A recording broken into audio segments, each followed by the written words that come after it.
Yeah, we love these football weekends on Idaho Sports Talk. Kicking off another right now. Many of you just got off work, you 9-to-5ers. You got your weekend in front of you.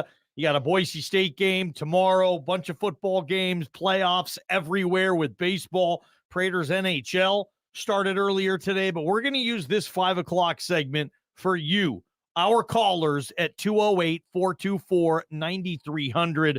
Prater, we have a couple of rules with this thing, and we will give everybody a chance to win our corn tickets that JP found just for calling in and giving us their one thing that they want to see with this Boise State game tomorrow. There are a few buts, though.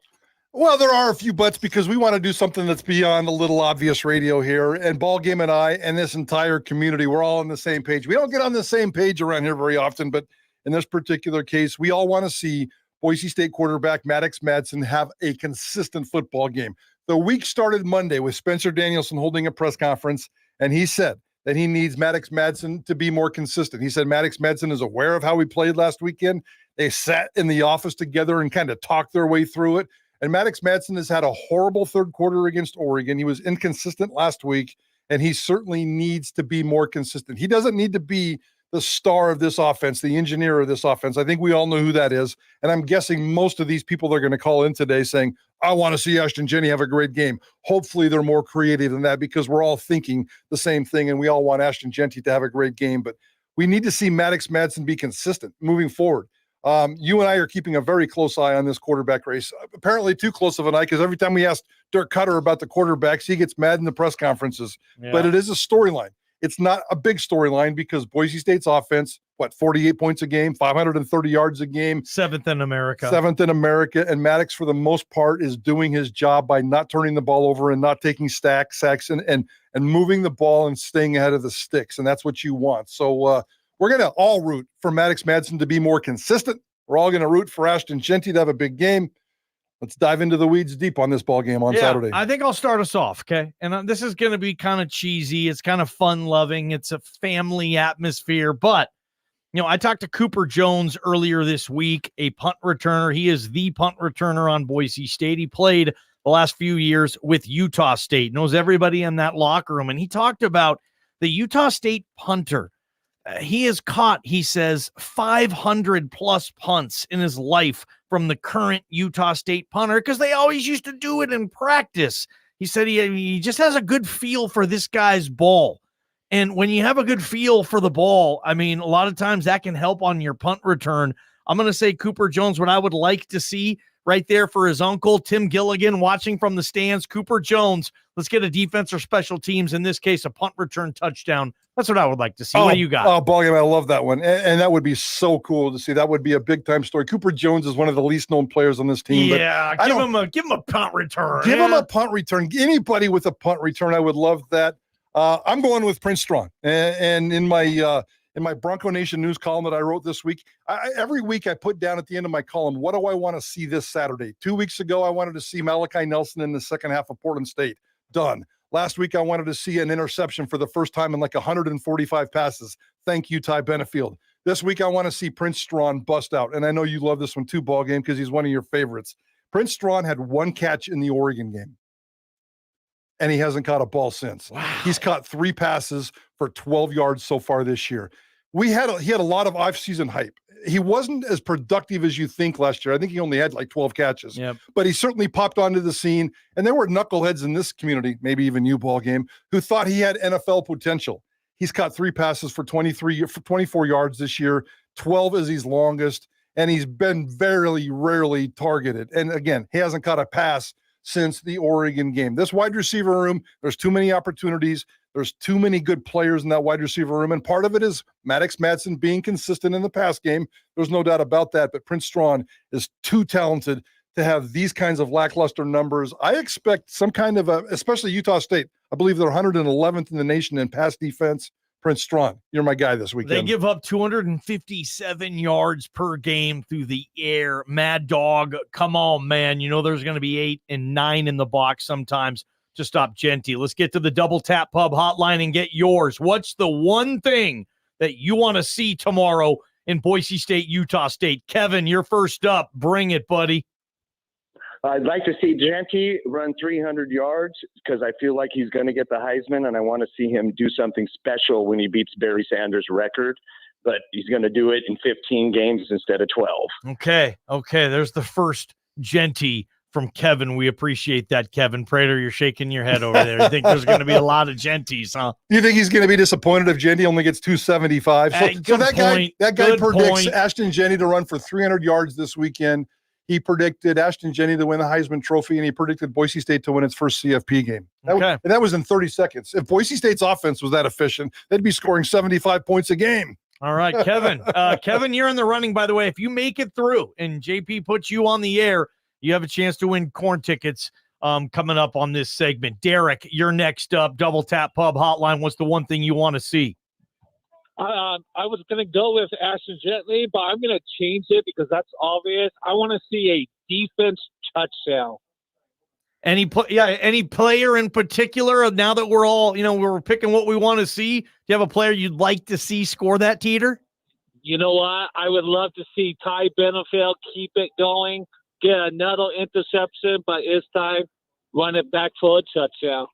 I would love that. We would all love that. Let's get a pick six. It's been too long, baby. We're rooting for a defensive touchdown. I want to see the folks get to see that as well. It felt like they used to score so many defensive touchdowns. It felt like Boise State scored every which way back in the day. Corrine is next up. Corrine, what's the one thing you want to see tomorrow? I would like to see Tyler Crow get another touchdown. Ooh, Corrine wants to see. Did you watch Tyler play in high school? Local guy, local girl? A little bit, yeah. Okay, that's cool. Over there at Skyview. Why do you like Tyler Crow so much, Corrine? Why do you want to see him get another teeter? Maybe at the expense of Heisman candidate Jeanty? I'm thinking so. He's pretty good. Okay. She wants corn tickets, Prater. Yeah, she does. Bless her heart. I really do. And that's okay. That's why we want you to call in, Corrine. Good job. Appreciate you. Maybe you'll win this sucker. Travis is on hold. Double Tap Pub Hotline. Travis, one thing you want to see. So if it was a defensive touchdown, I want to see Sheldon Newton, but that's not my take. So mine is that I want to see a pass travel 55 yards in the air, maybe 45, after it leaves the quarterback's hand. I don't even care which quarterback it is before it touches Bolt's hands to go into the end zone. Because I think if we don't start going over the top, teams are going to continue just to load the box, and it's going to be a twofold thing. It's going to stymie Jeanty's Heisman hopes because he's going to have 9 in the box if we can't throw over the top. But I don't want to see ran after catch yards. I want to see the ball. I want to see it aired out, and I want to see it aired out long, run into the pass, catch it, and score it. It's a lot of detail there. I like it. Yeah, and I know where he's coming from. But Maddux, if you look at Maddux, and I'm not trying to be a Maddux apologist, but, Maddux has thrown for the longest pass he threw in the Georgia Southern game was 53 yards. Oregon was 21.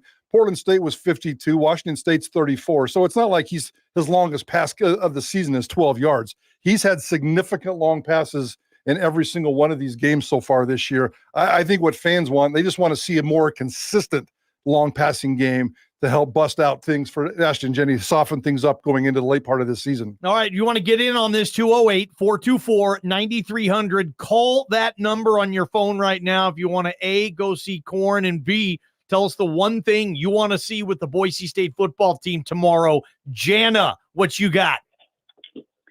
Well, thanks for the offer. I don't want any corn tickets. Won't even be in town, but I do want to see Stockton and Shenander put together a good, complete defensive game. Mine's not as specific as what you've been getting. But no, but I think that mission is exactly what you want, especially on the back half. And Utah State's not going to come after. Utah State's offense kind of fits into the strength of Boise State's defense. So I think you're going to get your wish. You're going to get a dominant defensive performance. Let's hope that includes no big plays, no squirreliness, no weirdness.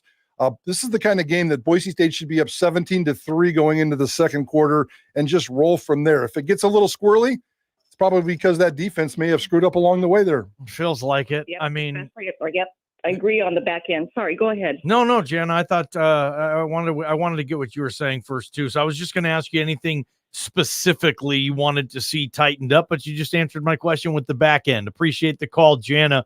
Good stuff. You're welcome. Enjoy the game tomorrow. She's my leader, but if we get a vote after this, but she doesn't. We don't get a vote. She doesn't get the corn ticket. She won't even be in town. Yeah. Didn't sound like a corn fan. She's just a Prater fan. Well, no, a Boise State fan, and she wants to see this defense play better. Good stuff, Jana. Roger, where are you at, man? Roger, what's the one thing that you need to see tomorrow, Raj? Hey, I want to see that local product out of Bora High School have that one heck of a game. He's overcome so much adversity from the Oregon State game and the leg blowout, and then he blew up in the Mountain West Championship game last year, and he's put so much energy and effort. The kid could have played college basketball at Boise State in addition to college football. I just want to see him have a phenomenal game and get what he deserves. Well said. Well said. And unfortunately, we've all been waiting a long time for that, and it hasn't come. I mean, he had the one big play in the Mountain West Championship game last year. I don't think he blew up in the game, but he certainly had one big monster game and has really struggled to get on track this year. And they've tried to get him the ball a little bit more the last couple of games. He's only got 2 catches, both in that Oregon game. Very, very limited targets. Austin Bolt needs to have a big game at one point this season. Gosh, man. I mean, this is year 5 on the team.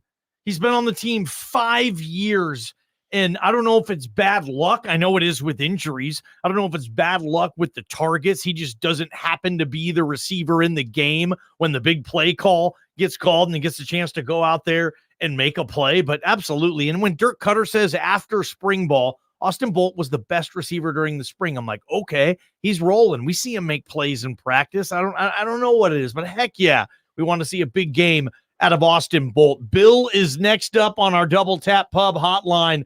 Bill, I don't know if you're going to the game or watching the game tomorrow, but what's that one thing, Bill, that you want to see happen?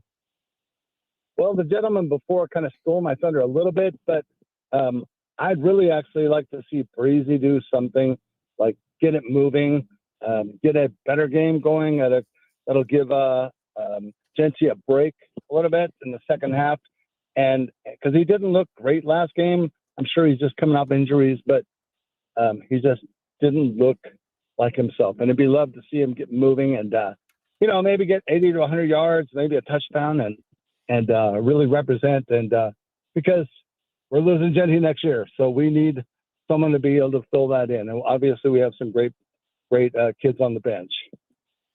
It'll be very interesting to see if Sire Gaines plays. I don't really have a feel. He won't play tomorrow, I don't think. Okay. I don't have a feel for that, but certainly probably don't expect that. Yeah. Breezy had 4 carries for -3 yards last week. Man. They tried to get him the ball, and every time it felt like he touched it, Prater, there was a defensive lineman there ready to smoke his ass. It was just, I don't know if it was bad luck or whatever the case, but I agree with you, Bill.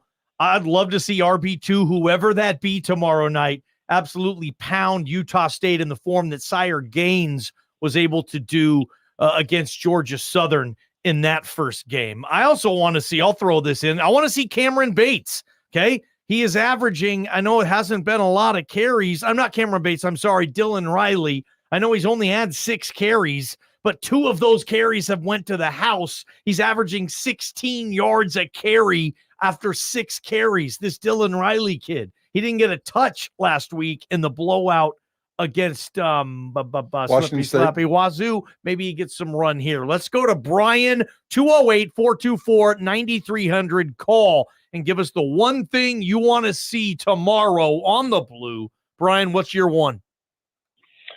So I'm going to go out and say it. I want to see Malachi Nelson. 2 things that have to happen. Our defense needs to continue to dominate. I have all the confidence in our offense and Jeanty against a mediocre Utah State defense. But we've got a 5-star, the only 5-star in Boise State history, sitting on our bench. It's not like we have an all-star quarterback.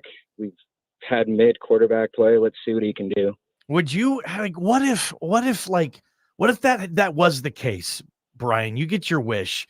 And they just say, okay, because of that 5-star ranking, because he was so bitchin' in high school with his Letterman's jacket and they loved him so much, we're going to give him a shot because you're right. The quarterback play's been insufficient.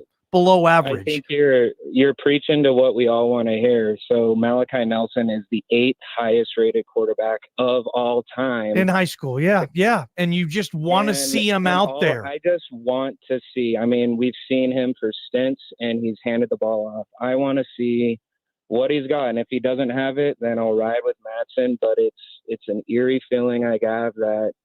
What if he's worse? What if he comes in?